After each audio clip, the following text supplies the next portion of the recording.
ድረስ ይሄ ሰውዬ ይሸውዳቸዋል። ሂድና ሁሴን ክፍት ነው 24 ሰዓት የውይይት ጥያቄ አቅርብለት። ከዚያ በኋላ ፈቃዱን አሳውቀን፣ አዎ እኔ ፈቃደኛ ነኝ ከመጣ ልቀበለው ዝግጁ ነኝ። ከዚያ በኋላ ርዕስ ምረጡ ሁለታችሁም። ስለ ርዕሱ አስመረጦኛል ወይ? ላይ አስመረጠኝ ነገር የለም። ተመልከቱ የሚያደርገውን ነገር ራሱ ያስጽፋል። ምን ይላል? ከዚህ በፊትም እንዲህ አይነት ነገር ሸውዶ ሄደ። ተሸወዳችሁለት። እደግመዋለሁ። አሁን ምንም ያቀረበልኝ ነገር የለም። ሂድና የምትፈልግ ከሆነ ውይይት አቅርብለት። ከዚያ በኋላ ተስማሙ። ከዚያ በኋላ ርዕስ ሁለታችሁም ምረጡ።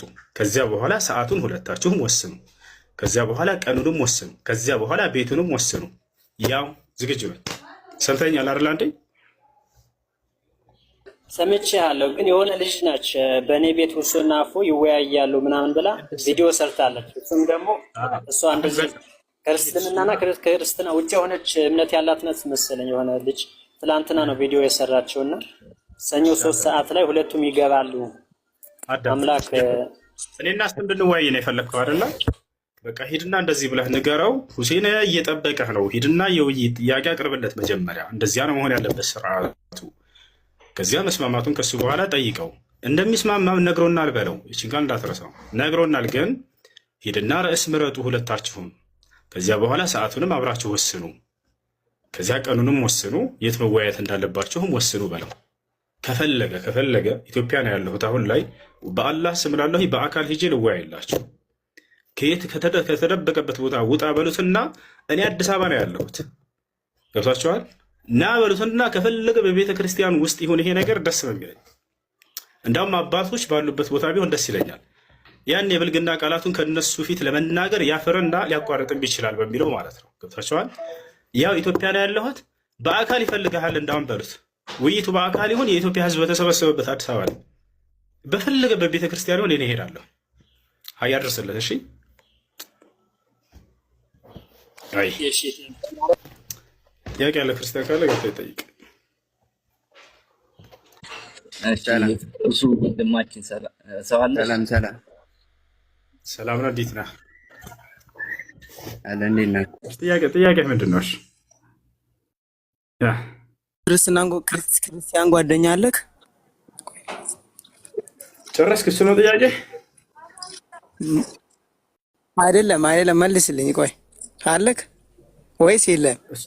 ልመልስ ስለሆነ ነው። ጨረስኩ። ጥያቄ እንድትጨርስ እድል እየሰጠህ ነው። ጨረስኩ። እሺ ልጨርስ። ሁላችሁም አዳምጡ። አሁን ነቢያችሁ ምን ብሎ ነበረ? ቡሃሪ 5394 ላይ ክርስቲያን ጓደኛ አሁን የትኛውም ካፊሮቹ ያላመኑት ከኛ 7 አንጀት አላቸው ብሎ ተናግሯል።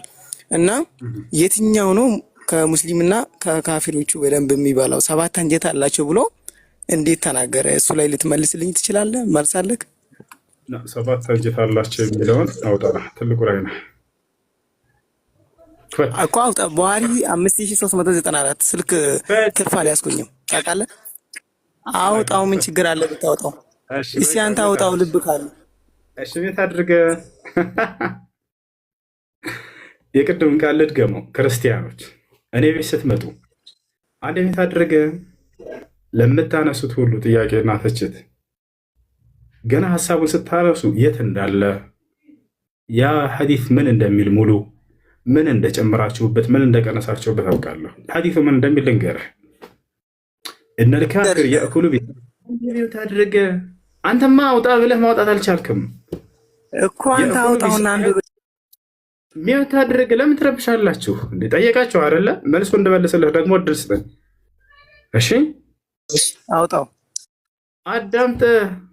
አንተ የተናገርከው የለም እንድታወጣ እድል እየሰጠሁ ነው። 7 አንጀት አለው ካፊር የሚል የለም እዚያ ላይ ምን እንደሚል ልንገርህ። ከዛ አውጣዋለሁ፣ ችግር የለውም። እኔ ያልኩት ነው ያለው ወይንስ አንተ ያልከው የሚለውን ልናየው ነው። አንተ እንድታወጣ እድል ልሰጥህና ምን ያክል እንደዋሸህ በራስህ እጅ ላሳየህ ነበረ። አይን ያላወጣም አልከኝ። አሁን መልሱን ልበልስልህ። አዳምጥ። ቤት አድርገህ በፈጣሪ ስም ምን ይሻላችኋል? ጥያቄ ጠይቃችሁ እንድትፈልጉ እንድትጠይቁ ነፃነት ሰተናችሁ እንድንመልስ ደግሞ ነፃነት ለምን አትሰጡንም? በራሳችን ቤት ያው እየለመንኳቸው ነው። እስኪ መልስ አንድ ጊዜ።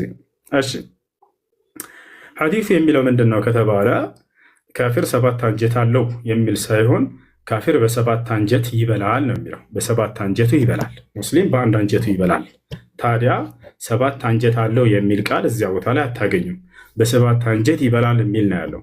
በ7 አንጀት ይበላል ታዲያ ማለት ምን ለማለት ነው ከተባለ ምን ያክል ለምድራዊ ህይወታቸው ትኩረት እንደሚያደርጉና አማኝ ግን ከምድራዊ ትኩረቱ ይልቅ ስለ ቀጣዩ ዓለም ትኩረት እንደሚያደርግ የተገለጸበት የሆነ ምሳሌ ንግግራቸው ነው ነብዩ ሰለላሁ ዐለይሂ ወሰለም እንጂ እንደው በሰውነቱ ላይ 7 አንጀት አለው እያሉ አይደለም። 7 አንጀት ይበላል ሲሉ በጣም በደንብ አድርገው ለምድራዊ ህይወታቸው ትኩረት እንደሚያደርጉና ስለ ምግብና ስለ መጠጥ እንጂ ስለ መለኮታዊ ሃይማኖታቸው፣ ስለ መለኮታዊ አምላካቸው፣ ስለምናምን ስለ ቀጣዩ ዓለም የሚያስቡ እንዳልሆኑ ለመግለጽ ነው። ይህንንም አላህ ስብሐነሁ ወተዓላ በቁርአን ላይ ሲል አንድ ሚወት አታድርግም እንዴ? ይህንንም አውጥቼ ላሳይህ ነው ምን ለማለት እንደሆነም እዚያውን ያሳያለሁ። ሚወት አድርግ ምንም ማድረግ አይቻልም። ልክ ሲጨርስ ታስገብታላችሁ። አላህ ስብሐነሁ ወተዓላ በሱረት ሙሐመድ ላይ 2ኛው ገጽ የመጀመሪያው አያ ላይ ምን ይላል? ወለዚነ ከፈሩ የተመተዑን ወየእኩሉነ ከማ ተእኩሉል አንዓም ወናሩ መስወን ለሁም አለ። እነዚያ የካዱት ሰዎች ግን አለ ይበላሉ፣ ይጠጣሉ፣ ይጣቀማሉ በምድራዊ ህይወታቸው ልክ እንደ እንስሳት እንደሚበሉት እንደሚጠጡት አለ። ነገር ግን መመለሻቸው ማረፊያቸው በቀጣይ ዓለም እሳት ነች አለ። ያ ማለት በጣም ለምግብ እንጂ ለምድራዊ ህይወታቸው እንጂ ትኩረታቸው ስለ ቀጣዩ ዓለም እንዳልሆነ ነቢያችን ሰለላሁ ዐለይሂ ወሰለም እየተናገሩ ነው። አሁን ሐዲሱን ላውጣላችሁ ምን ለማለትም እንደሆነ ከራሴ ትርጓሜ ሳይሆን የሊቃውንቶችን ትርጓሜ እዛው ላይ ያሳያቸዋለሁ። እሺ ያለው ግን 7 አንጀት አላቸው ሳይሆን እነሱ እንዳለው በ7 አንጀት ይበላል ነው የተባለው። በ7 አንጀት ማለት ምን ለማለት ነው ታዲያ የሚለውን ደግሞ እናያለን። ኢነል ካፊር የእኩሉ ቢሰብዐት أمعاء. ماشي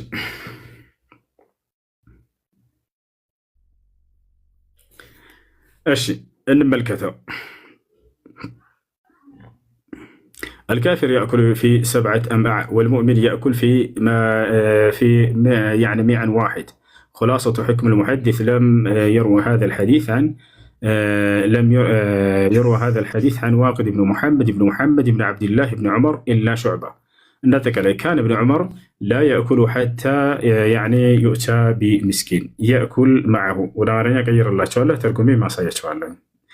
فأدخلت رجلا يأكل معه فأكل كثيرا فقال يا نافع لا تدخل هذا علي. سمعت النبي صلى الله عليه وسلم يقول المؤمن يأكل في معا واحد والكافر يأكل في 7 أمعاء. ካፊር ይበላል በ7 አንጀቱ፣ ሙስሊም ደግሞ በአንድ አንጀት ይበላል ብለው ተናገሩ ነብዩ ሰለላሁ ዐለይሂ ወሰለም ነው የሚለው። ምን ለማለት ነው የሚለውን እንመልከት። علمنا النبي صلى الله عليه وسلم آداب الطعام والشراب وما يرتبط بها من ذكر الله تعالى وكيفية الإطعام وغيرها من الآداب. وفي هذا الحديث يروي نافع مولى عبد الله بن عمر أن ابن عمر رضي الله عنهما كان لا يأكل منفردا حتى يؤتى بمسكين من الفقراء الذين لا يجدون قوتهم ليأكل معه. فأدخل عليه نافع ذات مرة رجلا يأكل معه فأكل كثيرا فقال ابن عمر رضي الله عنه يا نافع لا تدخل علي هذا مرة أخرى لما فيه من الاتصاف بصفة الكافر وهي كثرة الأكل. أياشو يمكب عبزته مبلاتن ለመግለጽ የተነገረ ቃል እንጂ እንደው 7 የተለያየ አንጀት አላቸው እያሉ አይደለም። ግን ያለው ልጅ ምንድነው 7 አንጀት አለው ካፊር ብለዋል። እንደዛ አይደለም። 7 አንጀት ይበላል ማለት በደንብ ለምግብ በጣም ትኩረት እንደሚያደርጉ ለመግለጽ ነው። ከቀጣዩ ዓለም እንትናቸው ይልቅ ማለት ነው።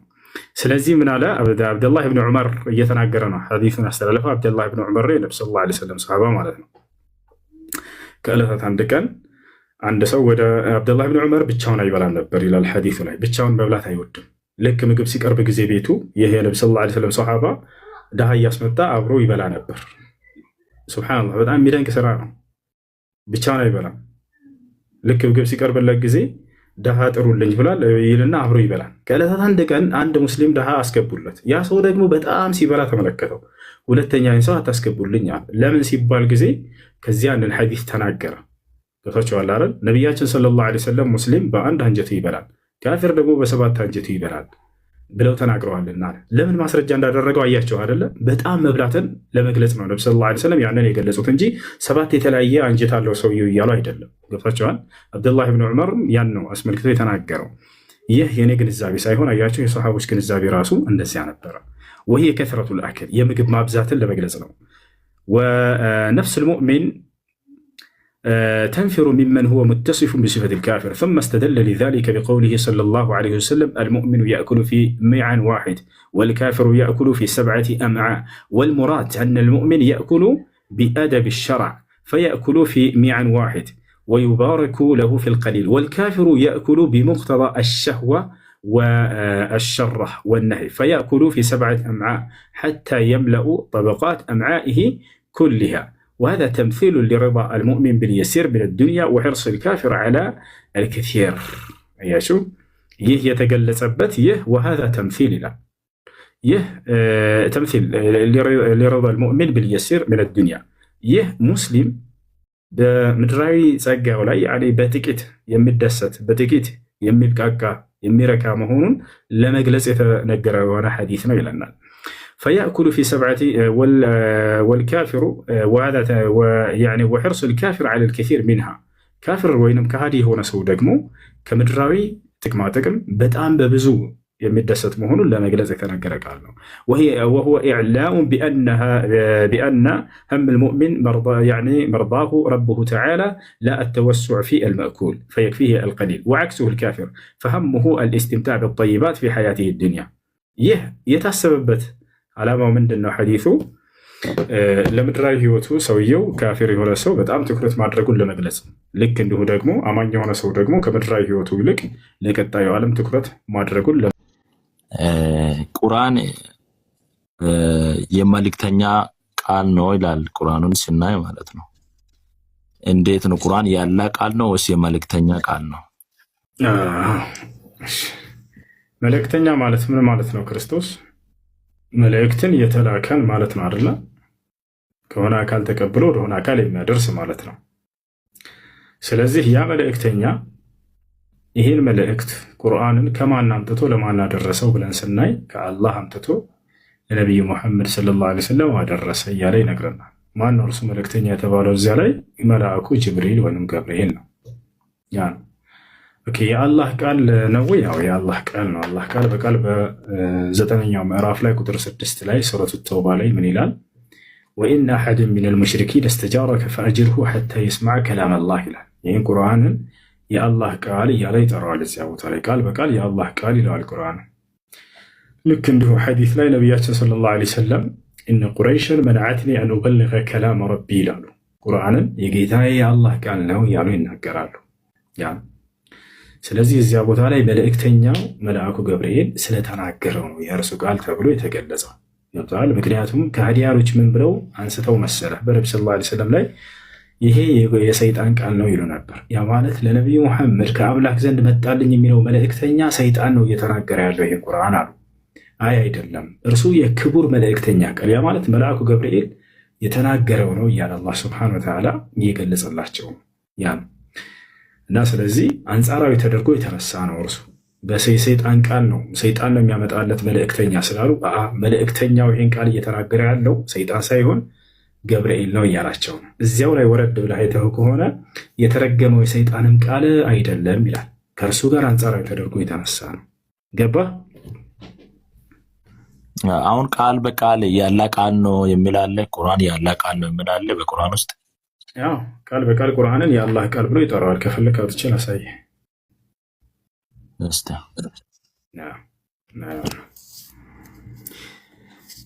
በቁርአንም በሐዲስም ላይ አሳያለሁ። ያቀደመን ብዬ ነበር 9ኛው ምዕራፍ ቁጥር 6 ላይ ቁጥር 6 ከአጋሪዎችም አንዱ ጥገኝነትን ቢጠይቅህ የአላህን ቃል ይሰማ ዘንድ አስጠጋው ይላል። የአላህ ቃል ተብሎ ቁርአን ተነግሮለታል።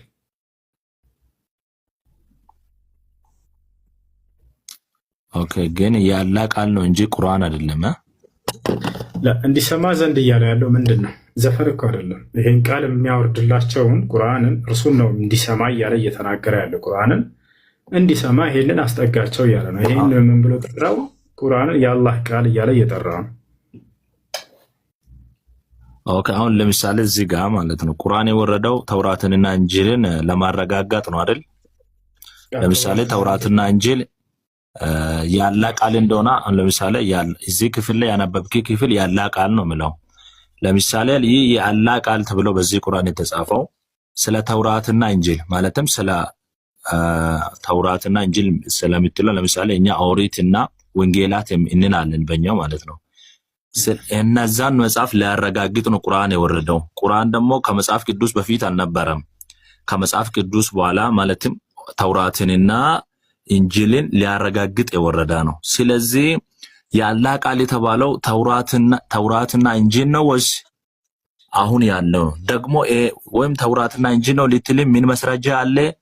ሌላ ደግሞ ቁርአን ነው ልትልም ምን መስራጃ አለ? እዚህ ጋር ያላ ቃል ነው አለው። ያላ ቃል ያም ሊሆን ይችላል ያም ሊሆን ይችላል። በምን ታስረዳለህ? በጣም ጥሩ። አሁን ሊቃውንቶች ምን አሉ የሚለውን ቀጥታ ይህን ቃል በቃል ይህን ምዕራፍና ቁጥር ላሳየህ። እኔ ከራሴ ምነግረህ አልቀበለህ አልክ። ስለዚህ ሊቃውንቶች ምን አሉ የሚለውን ቀጥታ ላሳየህ። እሺ ማን እንደታሰበበት እዚህ ቦታ ላይ ቁርአን እንደሆነ ላሳየህ። በማስረጃ መሆን አለበት ሁሉ ነገር። ስለዚህ ማስረጃ እንክፈት። 9ኛው ምዕራፍ አሁን እዚህ የ36 ሊቃውንቶችን ንግግር እያንዳንዱን ካልደከመህ አውጥቼ ላሳየህ ነው። ስንተኛው ምዕራፍ? ያው 9ኛው ምዕራፍ። ወደ አማርኛ ቀይርልሃለሁ። አብሽር። ቁጥር ስንት? ቁጥር 6 ላይ ያት ቁጥር 6 አሁን እዚህ ቦታ ላይ ተፍሲሩል ሙየሰር ይላል። ያ የመጀመሪያውን ተፍሲር እንክፈተው። ወኢዛ ጠለበ አሐዱ ሚነል ሙሽሪኪን አለዚነ እስተጂበ ዲማአሁም ወአምዋለሁም አድኹል ፊ ጅዋሪክ አዩሃ ረሱል ወረግበ ፊ አልአማን ፈአጅብሁ ኢላ ጠለቢሂ ሐታ የስመዐል ቁርአነል ከሪም። የተከበረውን ቁርአን እስኪሰማ ድረስ ይላል። ይታያል አይደል? እዚህ የአላህ ቃል የተባለው ቁርአን ነው። ይህን ወደ አማርኛ አሁን ቀይሬ ላሳየህ። አንዴ እያንዳንዱን ካልደከመህ ወደ አማርኛ ሁሉ ቀይሬ ያሳያለሁ። ከዚህን ጨምር ማለት ነው። ከዚህን ጨምር ወደ አማርኛ ቀይረው። አይዋ እሺ ተመልከት። ያው አንቀጹን መጀመሪያ ከዚያ የሊቁን ንግግር አመጣል። ከአጋሪዎች አንዱ ጥበቃ እንዲጠይቅህ የአላህን ቃል እንዲሰማ ጥበቃ አድርግለት ካለ በኋላ እዚህ በደንብ አድርገህ ተመልከት ማንን እንደሆነ ሲናገር ምን ይላል? ደሙና ንብረቱ የተፈቀደለት ከአጋሪዎቹ መካከል አንዱ ወደ ጥበቃ ለመግባትና ደህንነትን ለማግኘት ቢጠይቅ ቅዱስ ቁርአንን እንዲሰማ ይላል። ይታያል። ክርስቶስ ቅዱስ ቁርአንን እንዲሰማ ይላል። እያንዳንዱን የ36ቱን ከፈለክ ላሳየህ፣ የሁላቸውንም ላሳየህ። እዚህ ቦታ ላይ የታሰበበት ቁርአን ነው። ያው ይሄም ተፍሲሩል ጀላሊን ይላል። እዚህ ቦታ ላይ የአላህን ቃል ካለ በኋላ ምን ቁርአንን ይላል፣ ቃል በቃል ቁርአንን። እችንም ለመጨረሻ ላሳየህ፣ ሁሉንም ባሳየህ እሱ ነው አሁን የተናገርኩት ነው ያለው። ስለዚህ አሁን ይሄን ለመጨረሻ ላሳየህና ግን እኔ ጋር ያለውና አንተ ያሳያለ ይለያል እንደ አይደለም። የሊቃውንቶች ንግግር ካገኘህ አንተ ማሳየን ችግር የለውም። እዚህ ቦታ ላይ ምን እንዳሉ አሁን እዚህም ቦታ ላይ ይሄንን ከፍቼ ሳሳየ ያው ቁርአንን እስኪሰማ ድረስ ይላል። ያው ቁርአንን ይላል። ይታያል። ይህን ይመስላል። ስለዚህ አንተ ጋር ያለው ደግሞ ሊቃውንቶች ከቁርአን ውጭ ሌላ ብለዋል እዚህ አንቀጽ ላይ ምዕራፍ 9 ቁጥር 6 ላይ ካልከኝ አሳየን ችግር የለውም።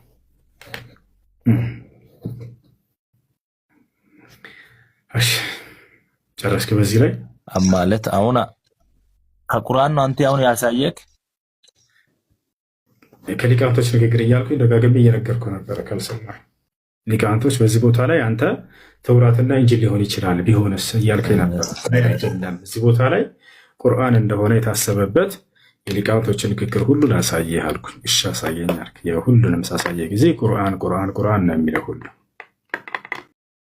ሳይሆን የኛን ወርቅነህ አረጋጋት እስኪ። አዲስ ኪዳን በምን ቋንቋ ነበር የተጻፈው? ወርቅነህ አንዴ ሚዩትን አንሱለት። አዲስ ኪዳን በግሪክ ነው የተጻፈው። ይኸው ሰማሽ አይደለ? ስለዚህ አሁን ቀጥታ የአማርኛውን መጀመሪያ እንመልከተውና እጮኛ ተብሎ ነው የተጻፈው ወይ የአማርኛ ሲተረጉሙላችሁ ይህን አልካድንም። እጮኛ ብሎ ነው የተረጉሙላችሁ፣ ግን ሸውዳቸዋል። የግሪክ ዋናው ከዚህ በፊት ገብቻለሁ። አታቋርጠ ይቆያል። ከአንተ ጋር 1 3 4 ድሊት አድርገን ነበር። አንዴ ተረጋጋ። አታዳምጥም? አንዴ ተረጋጉ። አየሽ እዚህ ቦታ ላይ አሁን እጮኛ ተብሎ ነው የተጻፈው አማርኛው ላይ። እጮኛህን ይዘህ ለመሄድ ለምን ትፈራለህ ተብሎ ተቀምጧል። ላሳያችሁ። ነገር ግን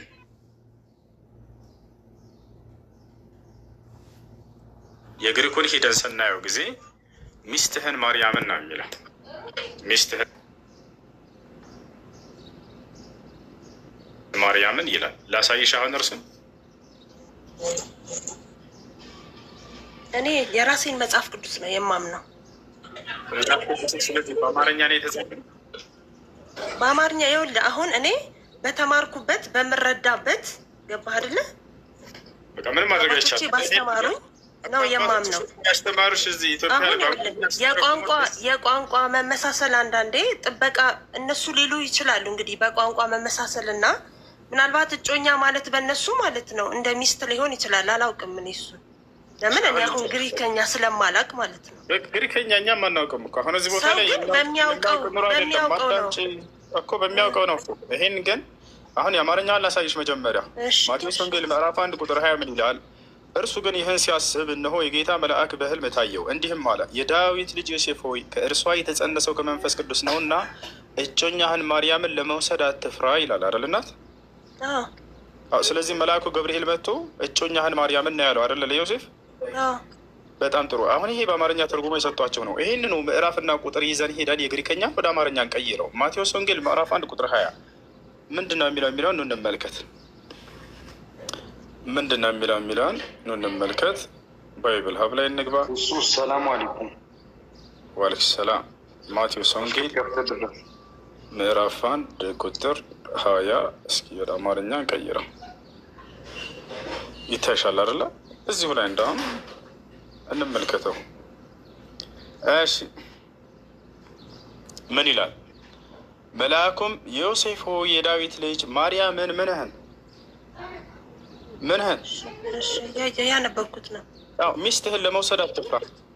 ያው እኛ እዚህኛው ትርጉም ላይ ያው ማርያምን ምንህን ሚስትህን ለመውሰድ አትፍራ። እዚሁም ላይ ወረድ እንበል። ያው ማርያምን ምንህን ሚስትህን ለመውሰድ አትፍራ። እዚሁም ታች ወረድ ብላችሁ ማርያምን ምንህን ሚስትህን ለመውሰድ ግሪከኛው ሊሆን ይችላል። ልክ ነህ። ይኸው እንግሊዝኛው ልክ እንደዚህ አይቼዋለሁ። ልክ ነሽ። ይሄ ግሪከኛው ሊሆን ይችላል። ግን ወንድሜ አንድ ነገር ልንገርህ፣ እኔ ማለት ነው አንድ ሰው እምነቱን ሲከተል በተማረበትና በተሰጠ አሁን እኔ ቁርአን ምናምን ብዬ ያው የመናገር እንትኑ የለኝም። ለምን? እውቀቱ ስለሌለኝ ማለት ነው። እኔ መዳፈርም አልፈልግም። ለምን? እኔ የሰው ልጅ ያወቀውን ነገር ነው ገባ የኖረበትንና የገባውን ነው የሚያወራው።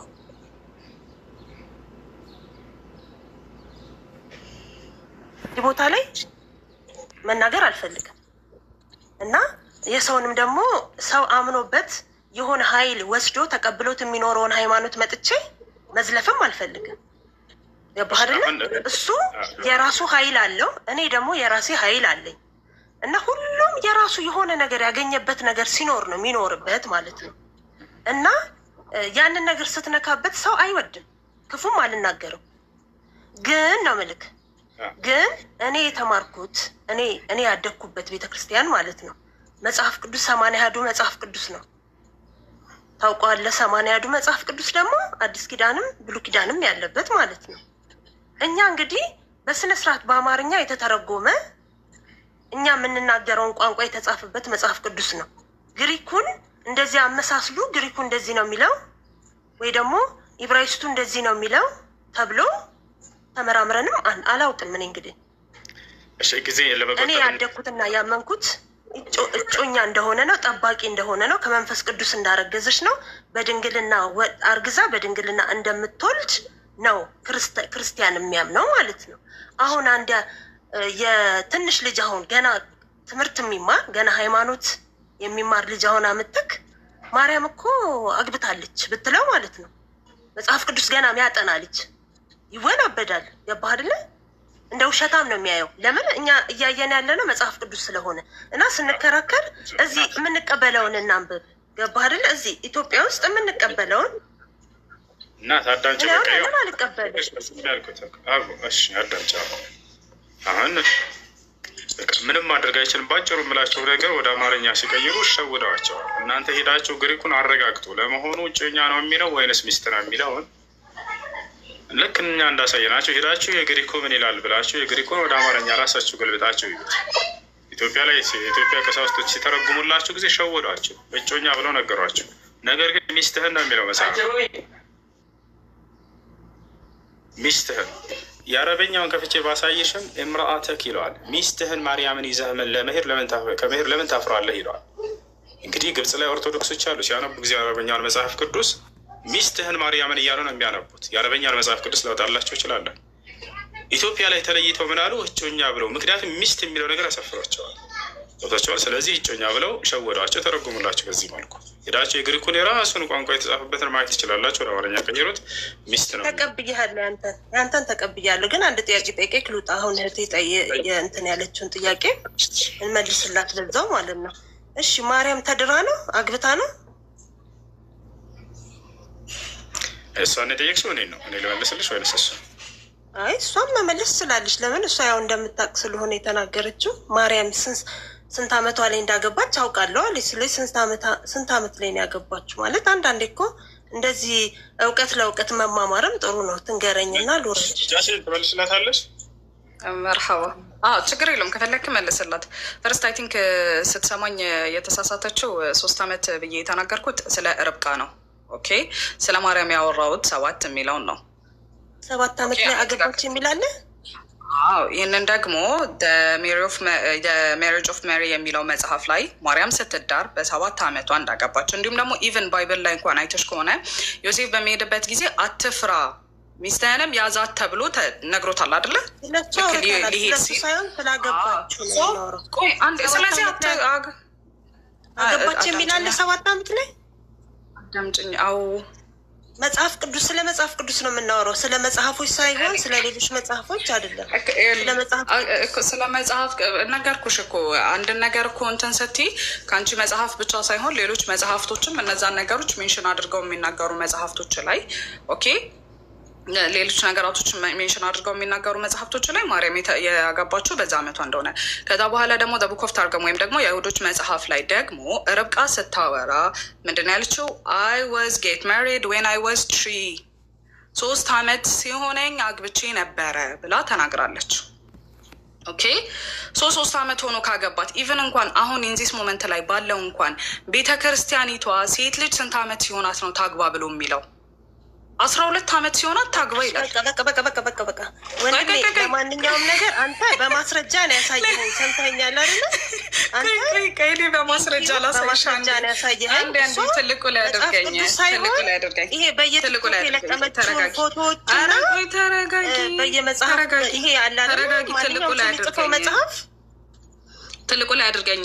አይ ቲንክ የሊቃውንቶችን ትልልቅ መጽሐፍቶችን እንግዲህ ማንም ተራ ሰው የሚጽፈው ካለች አይ ሊቃውንቶች የተናገሩትን ነው እያለች ነው። ምናልባት አንቺ ባትቀበይ። እሺ እስቲ ምን አይነት መጽሐፎች ናቸው? መጽሐፉን እያሳየሽ ነው። ታዲያ መጽሐፉን እያሳየሽ። ኦኬ ይህንን መጽሐፍ ታውቂያለሽ? ችግር የለውም። ይህን መጽሐፍ ታውቂያለሽ? የጻፈውን አሳይኝ። የጻፈውን መጽሐፉን ያው ስክሪንሻት አድርጊው። ስክሪንሻት አድርጊው። ከዛ ምን ይላል መሰለሽ? እዚህ ጋር የሚሆንና አሁን ስለ ርብቃ እድሜ ሲናገር ምን ይላል? until she was 3 before her could marry her እሱን ከማግባት በፊት ምን ነበረች? 3 አመቷ ነበረ አይደለ? በ3 አመቷ እንዳገባት ተናገረ። ከዛ ኢቭን ታዩ ቆይ አሁን ስለ አይሁዶች ምኑን የምንቶ ቤተክርስቲያኒቷ ኦኬ ልመለስልሽ። እኛ ስለ አይሁዶች አይደለም፣ እኛ አይሁድ አይደለንም። ለምን ብሉይ ኪዳን ያንቺ መጽሐፍ ነው እንዴ? አይሁድ እንዴ? ስለዚህ ፕሮቴስታንት ብሉይ ኪዳን ያንቺ ከይ ተረጋጊ። ብሉይ ኪዳን ያንቺ መጽሐፍ ነው? ብሉይ ኪዳን የኔ መጽሐፍ ነው። ብሉይ ኪዳንና አዲስ ኪዳን መጽሐፌ ነው። መጽሐፍሽ ነው። ስለዚህ ብሉይ ኪዳንን ትቀበያለሽ። ስለዚህ አይሁዶችን አስተምሮ ትቀበያለሽ ማለት። ስለዚህ አይሁዶችን አስተምሮ ትቀበያለሽ ማለት ነው። መርጠሽ ነው የምትቀበዩ። መርጠሽ ትቀበያለሽ፣ መርጠሽ ደግሞ አትቀበይም። ደስ ያለሽን ትቀበያለሽ፣ ደስ ያለሽን አትቀበይም ማለት ነው። እህቴ መቀበሏለን ማልቀበሏለን የለም አልሽ። ቅድም ነግሬሻለሁኝ ስታነጻጽሩ ማለት ነው። ስታነጻጽሩ በትይዋን ምክሩ ላይ ቆይ አይደለም ሃይማኖትሽንም አታሰድቢ። ገባሽ አይደለ? እኔ አሁን ሃይማኖት እና እኛ ይሁዲዎች አይደለንም እኮ ቆይ። ስለዚህ ብሉይ ኪዳንን ትቀበያለሽ አትቀበዩም? አንዴ እኛ ሙሉውን ነው የምንቀበለው አልኩሽ። ብሉይ ኪዳንን የምትቀበይ ከሆነ ስለዚህ ይሄንን መጽሐፍ ትቀበያለሽ እያልኩሽ እኮ ነው። እሺ ይሄንን መጽሐፍ የአይሁዶች መጽሐፍ ቴንኪው። ስለዚህ የአይሁዶች መጽሐፍ ነው። ይኸውልሽ የአይሁድ መጽሐፍ ነው። ይሄ መጽሐፉ የአይሁድ መጽሐፍ ነው። የአይሁድ ጸሐፊያን ናቸው የጻፉት። ይሄንን እኛ አንቀበልም ውዴ፣ ይሄን እኛ አንቀበልም። ስለዚህ ብሉይ ኪዳንን አትቀበይም ማለት ነው። ይኸውልሽ አንዳንዴ ግራ ማሰብ እኮ ጥሩ ነው። አንድ ጊዜ ልንገርሽ፣ አንዳንዴ እኮ ምንም ችግር እኮ የለውም እኮ አልቀበልም ካልሽኝ ጦስሽን ይዞ ይሄድ። ቆይ አንዴ ስሚኝ አንዴ። ወይ ሁሱ መጽሐፍ ቅዱስ አለ፣ ሃይማኖታችን ግን የመቀበል እንትናችን ግን የተለያየ ነው። ገባሽ አይደለ? አሁን ፕሮቴስታንቶች እሱ ያውቃል። አንድ መጽሐፍ ቅዱስ ሆኖ የምንቀበላቸዋል፣ የሚቀበሏቸዋሉ፣ የማይቀበሏቸው አሉ። ስለዚህ እነሱ የጻፉትን ሁሉ አሁን 66ቱን ይከተላሉ ብዬ የጻፉትን ሁሉ የመቀበል ግዴታ አለብኝ እንዴ? ለምን? ልዩነት አለን እኮ እዚህ ጋር ልዩነት ፈጥረው ነው እኮ የቀረውን የተዉት። ገባሽ አይደል? ስለዚህ በቀረው ላይ እኛ ማንቀበለውን ነገር ሊጽፉ ይችላሉ። እህቴ አንዳንዴ እኮ ማለት ነው ግዴታ እንደዚህ ማድረግ አለባችሁ አይደለም እኮ። ማዳመጥም እኮ ጥሩ ነው። ነገራችን ላይ አንድ ቶሎ ኦሪትን ብቻ ነው እነሱ የሚከተሉት መጽሐፍ ቅዱስ ላይ ማለት ነው። ኦሪትን ብቻ ማለት እንግዲህ ከመጽሐፍ ቅዱስ ማለት ነው አንዷን ብቻ ነው የሚከተሉት፣ ያን ሁሉ አይከተሉም። ስለዚህ ምንም ማለት የመቀበል ግዴታ የለብንም። ችግር የለብሽም። በቃ አትቀበይ። ከሊቃውንቶች ንግግር ላሳይሽ እያለች ነበር። አይ እኔ እሱን አልቀበልም። አይ እንትን ከሆነ እንትኖች እኮ ምንም ሊቃውንት ቢሆንና አልቀበልም። ለምን ኢየሱስን ያልተቀበለ ኢየሱስን ያልተቀበለ ሰው ማለት ነው ምንም ቢጽፍ አልቀበለውም። ሲጀመር ወለደችም አገባችም አይሉ ነው የሚገርመኝ። አለህ በላይ ሰላም ሰላም አለይኩም። እኔ ነው የጠራሁት። ሰላም ቆይቻለሁ። ይኸው አለ ይኸው ከላይ አለ የለም። እሺ የለም። ያሬዳዊ ዜማ ሰላም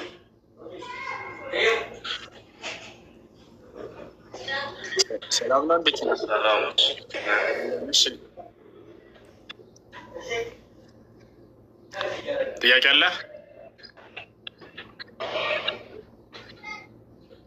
አሎ ያሬዳዊ ዜማ አለው ነበረኝ። የምጠይቀኝ ነገር ካለ አንተ መልስ ወደ ጥያቄ። አይ እሺ ጥያቄ ጠይቀኝ እመልሳለሁ። ይሄ ነው ኢየሱስ ክርስቶስ አምላክ እንዳለው አስተምራለሁ። ተጠይቀኝ ደግሞ ወደ ጥያቄ እየጠየኩ ነው። ኢየሱስ ክርስቶስ አምላክ እንዳለው አስተምሯል አላስተማረም? መጽሐፍ ቅዱስ ላይ ወደ አምላካችሁ ሁላው።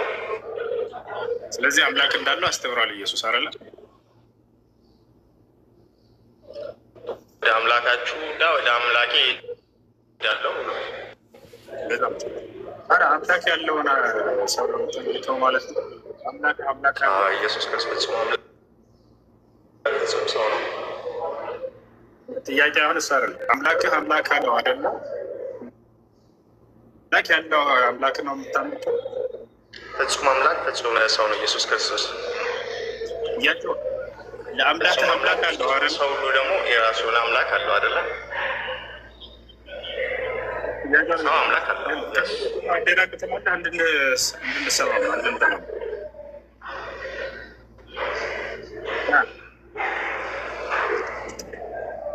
ሰው ይቅርታ፣ እሺ ኔትወርኩ አይሰራም። እሺ ይሄን መመለስ ትችላለሽ እናት ወይንስ እንለፋ? እናት አለሽ? እሺ ባለኝ እውቀት ልመልስ። እኔ በተረዳሁት ማለት ነው ባለኝ የእውቀት መጠን። አየሽ ለአምላክ አምላክ ይኖረዋል ታምኛለሽ? እሱ ወልድ ሆኖ ነው የመጣው። ገባህ አይደለ? በሰዓቱ ወልድ ነበረ። ጥያቄ አሁን ስለማትሰጥ እኮ ወልድ ሆኖ ነው በስጋ ስለተገለጠ በዛ ሰዓት ወልድ ስጋ ለብሶ ነበረ። ለአምላክ አምላክ እየመለስኩልህ እኮ ነው ጌታዬ ለምን እንዳለ ማለት ነው። አምላካችሁ ለምን አምላካችን እንዳለ እየመለስኩልህ። ወደዚህ አልመጣሁም እኮ ገና ወልድ መንፈስ ቅዱስ ስለሆነ አልተዋሃደም ነበር በዛ ሰዓት። ስላልተዋሃደ መንፈስ ቅዱስ ሰምተኛል።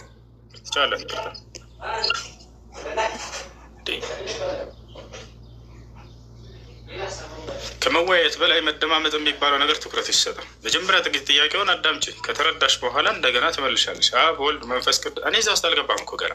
ለአምላክ አምላክ ይኖረዋል አይኖረውም አልኩኝ። አይ አይኖረውም ከሆነ አይኖረውም፣ ይኖረዋል ከሆነ ይኖረዋል። ከዚያ በኋላ ለቀጣዩ ጥያቄ ደግሞ ያስ አምላክ ማን ነው ወደሚለው እንመጣለን። ገና ወደ ዝርዝሩ አልገባም። ለአምላክ አምላክ አለ የለውም? ያለምንም ጥርጥር አምላክ የለውም ብለን ነው ሁላቸውም የምናምነው። ምክንያቱም አምላክ አምላክ ሊኖረው አይችልም በፍጹም። ያ አምላክ አምላክ ካለው እርሱ ያኛው የመጀመሪያው አምላክ ሊሆን አይችልምና። ስለዚህ እንደ ክርስቲያኖች እምነት ግን ለአምላካቸው አምላክ አለው። ቅድም ልጁ እንደተናገረው ኢየሱስ ክርስቶስ አምላክ ነው ብላቸው ታምናላቸው ይበሏቸው። አዎ ነው የሚሉት። እርስ የእርሱስ አምላክ አለው ወይ? አዎ እርሱም አምላክ አለ ይሏቸው። ይሄ በፍጹም ስህተት የሆነ ነገር ነው ብላቸው አስቡ። አምላክ አምላክ ሊኖረው አይችልም። አምላክ አለኝ ካለ ኢየሱስ በቃ እርሱን ፍቱት፣ እርሱ አምላክ አይደለም። ነገር ግን የእርሱን አምላክ ፈልጉና አምልኩ። ያ ነው። እሺ ቶሎሳ አመችሳ ቶሎሳ። እሺ ጥያቄ ያለ ይቀጥል።